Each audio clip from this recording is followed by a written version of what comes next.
मन्नाखेली से हम लोग आ रहे थे जुमा के दिन, जो एक दावत में 12:30 बज रहे हैं तो भी जो है नौजवान बच्चे सब मोबाइल में मौजूद है। क्या कर रहे हैं? लूडो गेम खेल रहे हैं, शर्त के साथ, पैसों के साथ।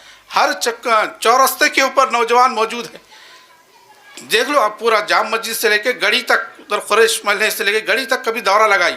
1 बजे रात को मिलेंगे शेरा, हमारे शेरा जो है चौरस्ते बैठे हुए मिलेंगे, सब फ़ोनों में मशगूल है, सब पूरा 1-1 बजे तक। यहाँ तक के 2 बजे रात को जो वापस हुआ सफ़र में, 2 बजे रात को भी शेरा बैठे हुए।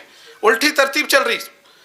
अल्लाह ताला रात बनाया सोने के लिए और दिन बनाया जागने के लिए। अब जाहिर बात है कि अब रात के 2 बजे सो जाएंगे, हमारी माँ बहनें देर से सो जाएंगी, तो फजर कहाँ से होगी? जब फजर नहीं होगी तो कुरान की तिलावत कहाँ से होगी? सारा निज़ाम बिगड़ जाएगा। तो इसलिए जो है कोशिश करें कि हम इशा के साथ ही सो जाएं और फजर से पहले उठ जाएं। और जो कौम